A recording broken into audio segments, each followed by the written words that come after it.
Hello, and welcome back to the Striha Sports Podcast. I'm your host, Parker Striha, and on today's episode, we are going to be discussing the retirement of longtime Pittsburgh Steelers quarterback Ben Roethlisberger and what comes next for the Steelers at quarterback. I'm by no means a professional, but I do love talking about sports, so thank you for joining me. After weeks of speculation, it was officially announced on Thursday, January 27th, that Ben Roethlisberger was retiring from the NFL after 18 seasons.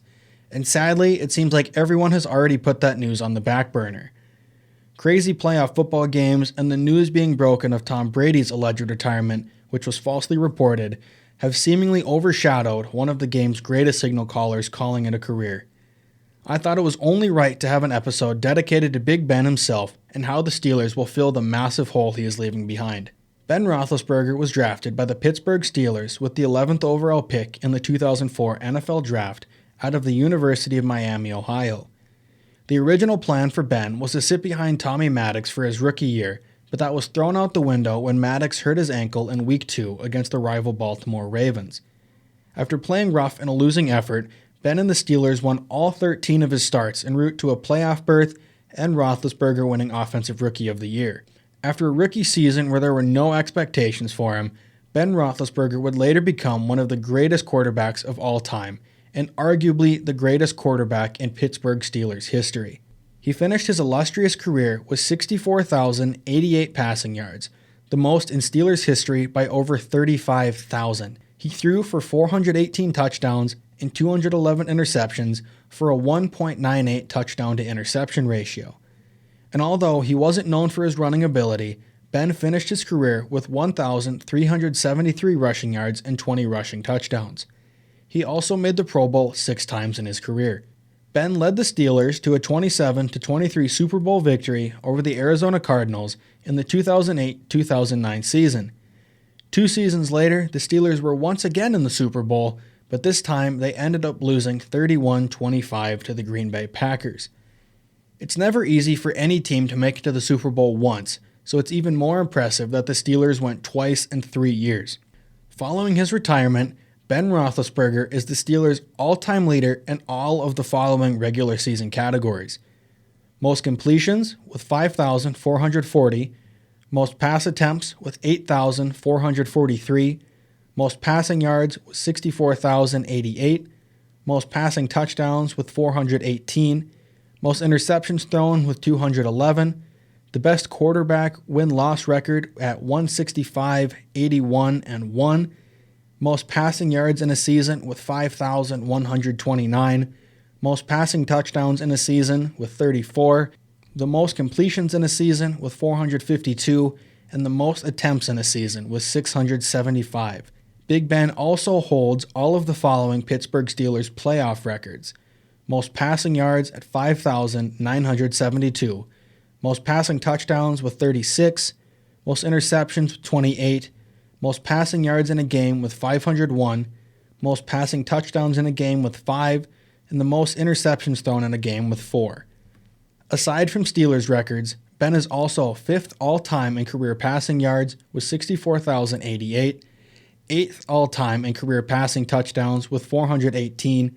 He is the 12th most winningest player in NFL history with 166 regular season victories. He's 3rd all-time in playoff passing yards with 5,972. He is 7th all-time in playoff passing touchdowns with 36, and he is 3rd all-time in playoff interceptions thrown with 28. Despite sneaking the players into the playoffs in his final season, Big Ben's hopes of a miracle run were cut short in the wildcard round of the playoffs. The Kansas City Chiefs dismantled the Steelers' defense en route to a 42-21 victory. In what would be his final career game, Ben Roethlisberger went 29 for 44 for 219 yards and 2 interceptions. It's not the way any player wants to leave the game, but at least he got one last shot at the Lombardi Trophy. After looking at all those numbers, I would be shocked if Roethlisberger isn't a first-ballot Hall of Famer when he becomes eligible in 2027. But now comes the question of what the Steelers do to replace Ben Roethlisberger. Mason Rudolph and Dwayne Haskins are the only quarterbacks on the roster after Ben's retirement, and I don't think that either of them should be their next guy. I personally just haven't seen enough to be confident in them for the long run. The Steelers have been linked to trading for guys like Aaron Rodgers or Deshaun Watson, but a lot of mock drafts also have them taking a quarterback in the first round. I personally think that they should take a shot on one of the available veteran quarterbacks. Their defense is already so good, and they just need a quarterback to get them across that line. I wouldn't be shocked if the Steelers tried to draft their own guy, but I think trading for a veteran is better for them right now. With both options being on the table, I decided to find a couple draftable quarterbacks they could take in the first round, while also creating mock trades for Deshaun Watson and Aaron Rodgers. In the Deshaun Watson mock trade, I have the Pittsburgh Steelers receiving Deshaun Watson, and I have the Houston Texans receiving a 2022 first-round pick, a 2022 third-round pick, a 2023 first-round pick, and tight end Eric Ebron. The controversy around Watson has likely dropped his trade value, but he is still only 26 and could quarterback the Steelers for the next decade. It will probably still take multiple first-round picks to acquire Watson, but not as many as it would have in years prior.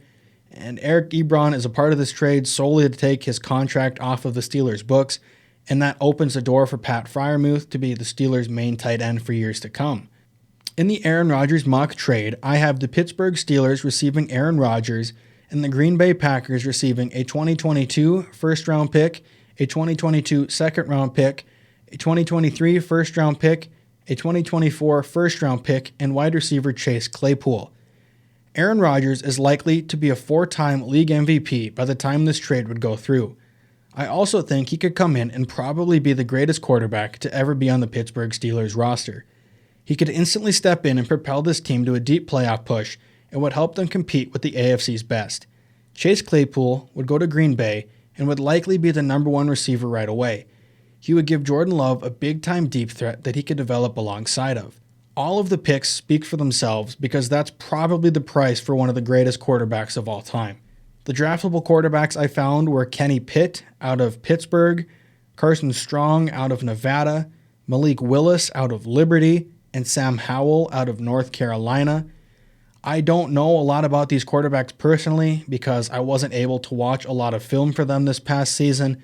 I do believe, though, that any of these 4 quarterbacks could be available to the Steelers at pick 20 or even earlier if the Steelers do decide to trade up. I'm your host, Parker Striha, and this has been the Striha Sports Podcast. Our random sport fact of the day is that the Pittsburgh Steelers are one of only 2 NFL teams to win 6 Super Bowls. As always, thank you for tuning in, and don't forget to hit that notification bell for whenever a new video gets posted.